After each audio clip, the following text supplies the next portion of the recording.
Procedimientos estadísticos paramétricos. Existen procedimientos estadísticos para variables categóricas. Existen procedimientos estadísticos para variables numéricas. Y son precisamente a estos últimos a los que se les conoce como procedimientos estadísticos paramétricos. El primer requisito viene por defecto, y es que se requiere de una variable numérica. Hay que recordar que en los valores finales de las variables encontramos diversos atributos, y son precisamente estos los que nos permiten identificar a las escalas de medición de las variables. Existen procedimientos estadísticos para variables nominales, ordinales, pero en el caso de las escalas de intervalo y razón, el manejo estadístico es exactamente el mismo. Y esa es la razón por la cual el software estadístico SPSS te permite identificar únicamente a las escalas nominal y ordinal. Luego agrupa en la categoría escala a la de intervalo y razón. ¿Por qué? Porque el manejo estadístico es el mismo. Cuando de identificar el tipo de variables se trata, tenemos a las variables nominales, ordinales, y en el caso de las variables numéricas conviene diferenciar a las variables continuas de las discretas, porque los procedimientos estadísticos paramétricos se desarrollan con variables numéricas continuas, aquellas que poseen distribución normal. Las variables discretas suelen tener otro tipo de distribución, como la distribución binomial o la distribución de Poisson. La estadística inferencial se divide en estadística paramétrica y no paramétrica. La diferencia es la distribución normal, aquella que se encuentra en las variables continuas. Y los resultados de estos procedimientos son más potentes. La probabilidad de que te equivoques al quedarte con la hipótesis del investigador es menor. Las pruebas no paramétricas son más timoratas. La palabra robusta no hace honor a lo que significa ser una prueba no paramétrica. Las pruebas no paramétricas, en virtud de que no quieren comprometerse con la hipótesis del investigador, suelen quedarse con la hipótesis H0 con mayor probabilidad. La distribución normal es el requisito, conocida también como distribución de Gauss o distribución gaussiana. Es la distribución de probabilidad para variables continuas que aparece con más frecuencia en los fenómenos naturales. Posee una gráfica de su función de densidad con una forma de campana, y por ello a esta curva se le conoce con el nombre de campana de Gauss. Tiene algunas características. Es unimodal. La mayoría de los datos se encuentra en el centro. La media es central y esto permite dividir a ambos lados en dos partes exactamente iguales. Es simétrica precisamente por la característica anterior. Y es asintótica porque la línea que describe la curva nunca llega a tocar el eje de las abscisas. Por supuesto, existe un algoritmo para esta función de densidad, porque lo que se calcula no es la línea, sino el área bajo la curva a través de este procedimiento.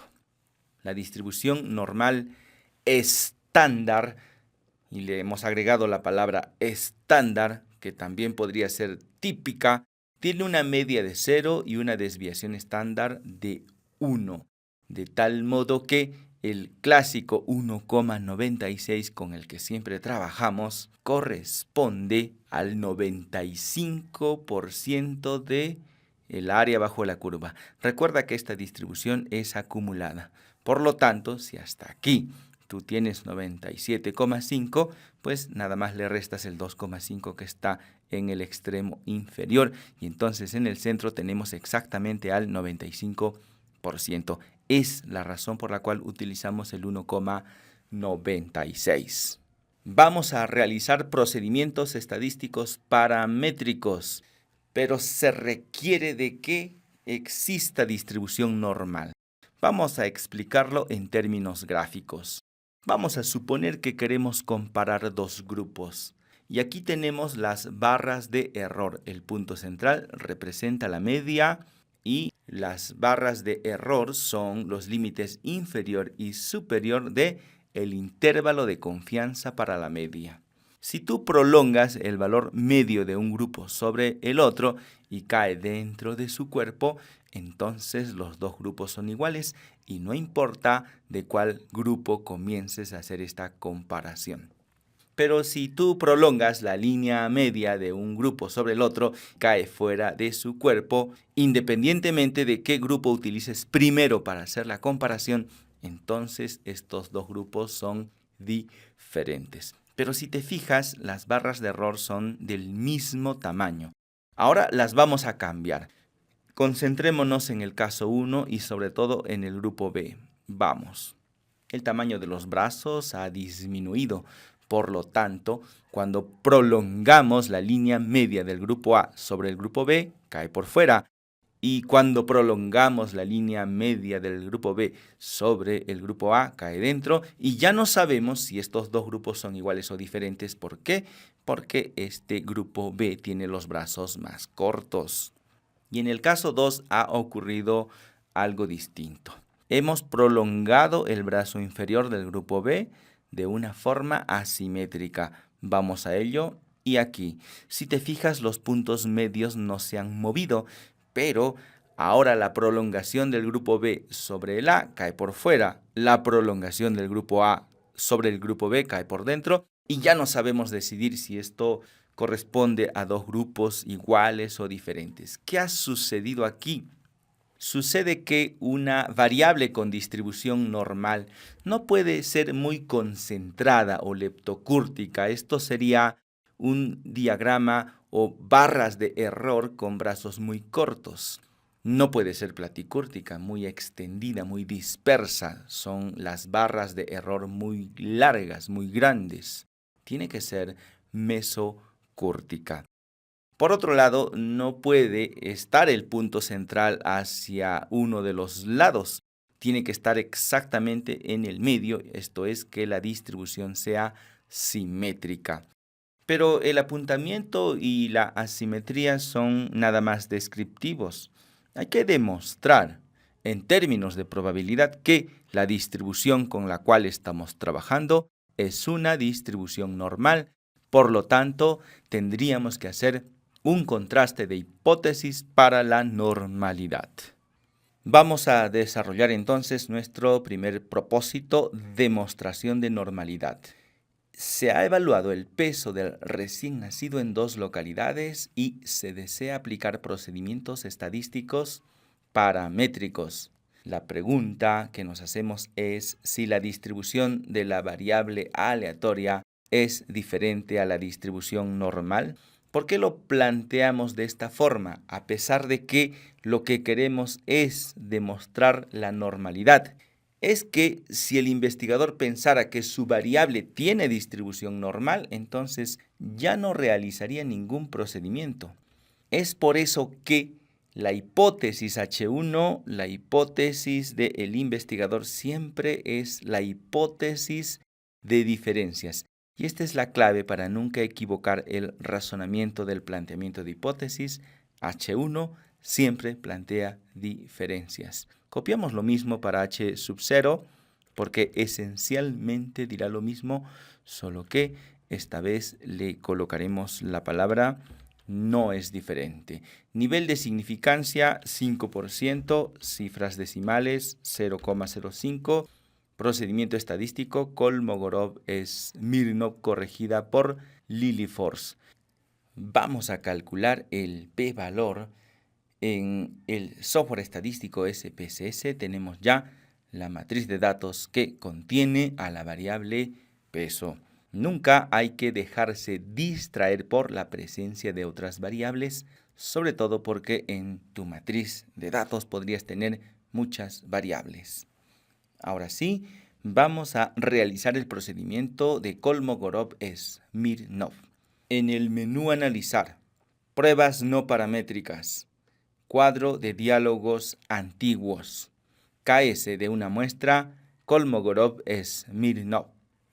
Trasladamos nuestra única variable, peso del recién nacido, y fíjate que lo puedes contrastar con otros tipos de distribución, pero por defecto viene seleccionada la distribución normal, lo vamos a dejar tal cual. Aceptar, y lo único que nos interesa a nosotros de estos resultados es el p-valor. Y no hay que dejarse distraer por otros datos. Vamos a copiar este resultado y lo vamos a pegar en nuestra hoja de trabajo, que es muy conveniente expresarlo en porcentaje para no cometer errores. Para ello nada más tendrías que recorrer la coma decimal en 2 posiciones. Recuerda que este recorrer de la coma es hacia la derecha. Por lo tanto, tendríamos un 20% de error. Vamos a copiar este dato. Vamos a necesitar este número y para la lectura vamos a escribir lo de siempre.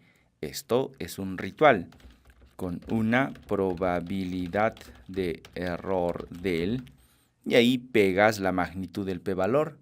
Enseguida se copia H1 y vamos a decir que con una probabilidad de error del 20%, la distribución de la variable aleatoria es diferente a la distribución normal. Este error es exageradamente alto, está por encima del 5%. No conviene quedarnos con H1 porque es demasiado error. Nos quedamos con H0 y esa será la decisión de este procedimiento. Decir que no es diferente es lo mismo a decir que es igual. Dicho de otro modo, la variable analizada tiene distribución normal. Y para completar esta parte, nada más haría falta llenar la tabla que se encuentra en la parte superior. Para esto nos vamos al software estadístico SPSS, en el menú Analizar, Comparar medias, Medias. Y aquí colocamos el peso del recién nacido. La tabla exige que lo hagamos por grupos, procedencia a lista de independientes. En opciones necesitamos la media y el error estándar de la media. No necesitamos el número de casos ni la desviación estándar. Le damos en continuar y aceptar. Este resultado lo vamos a llevar a una hoja de Excel para hacer los cálculos de los límites inferior y superior del intervalo de confianza. Para darle la misma forma que nuestra hoja de trabajo, copiamos otra vez la tabla y vamos a ir a pegar pegado especial y aquí le colocamos transponer, aceptar. Esto ya va tomando forma, vamos a eliminar las primeras columnas y adicionalmente necesitamos esta nomenclatura debajo del error estándar. ¿A qué es igual el límite inferior? Es igual a la media menos 1,96 veces el error estándar. Y el límite superior es igual a la media más 1,96 veces el error estándar. Y lo mismo para el otro grupo. No necesitamos cifras decimales. Las vamos a reducir y las vamos a copiar en nuestra hoja de trabajo. Ahora, vamos a suponer que tu interés es comparar ambos grupos y no solamente estudiar la normalidad de la variable peso del recién nacido en todo el conjunto. En ese caso tendrías que demostrar normalidad en cada grupo, como lo haríamos en el software estadístico SPSS. En principio tenemos que segmentar la matriz de datos en el menú Datos, segmentar archivo y vamos a trasladar la variable procedencia. Seleccionamos comparar grupos, la trasladamos, aceptar. Si te fijas en tu matriz de datos, en la parte inferior dice dividir por procedencia. Eso quiere decir que cada procedimiento que hagas lo hará para cada grupo a través de la variable procedencia. Entonces, en el menú Analizar, pruebas no paramétricas, cuadro de diálogos antiguos, KS de una muestra, Kolmogorov-Smirnov. Por defecto ya está el peso del recién nacido porque ya lo habíamos trabajado. Recuerda que la matriz está segmentada, aceptar. Y ha realizado la prueba de Kolmogorov-Smirnov para cada uno de los grupos. Aquí tenemos el p-valor para cada uno de los grupos, con lo cual concluiríamos en que ambos grupos tienen distribución normal. Pero si tú vas a comparar estos dos grupos con un procedimiento paramétrico, existe otro requisito y se denomina la homocedasticidad. Se ha evaluado el peso del recién nacido en dos localidades y se desea comparar, esta es otra intención, ambos grupos con procedimientos estadísticos paramétricos. Pregunta: ¿la variabilidad de la variable aleatoria es diferente en ambos grupos? Recuerda que si la amplitud de las barras de error no es la misma, entonces no se puede realizar procedimientos estadísticos paramétricos. Y la amplitud de las barras de error representan la variabilidad por cuanto se han calculado a partir del error estándar de la media. Copiamos la interrogante del investigador y lo planteamos como H1. H1 es una hipótesis de diferencias siempre. H0 nos dirá lo contrario y plantea que no hay diferencias en cuanto a la variabilidad de ambos grupos. Alfa 5% en cifras decimales, esto es igual a 0,05. Procedimiento estadístico, test de Leven. Vamos a calcular el p-valor. En el software estadístico SPSS hay que retirar la segmentación o división por procedencia. En el menú Datos, segmentar archivo, restablecer, aceptar. En el menú Analizar hay más de una ruta para realizar la homogeneidad de varianzas. Vámonos a ANOVA de un factor. Trasladamos el peso a la variable aleatoria, procedencia al factor y en opciones, pruebas de homogeneidad de las varianzas. Continuar y aceptar. Lo único que nos interesa a nosotros en este momento es el p-valor, la significancia. La copiamos en p-valor y si quieres expresarlo en porcentaje, nada más tendrías que correr la coma decimal en 2 posiciones y el resultado ya lo tenemos en porcentaje. Lo vamos a copiar y como siempre esto es un ritual, por lo tanto escribiremos con una probabilidad de error del 70,22%. La variabilidad de la variable aleatoria es diferente en ambos grupos. Esto es mucho error, así que por esta ocasión nos quedaremos con H0 y decir que la variabilidad no es diferente en ambos grupos equivale a decir que son iguales.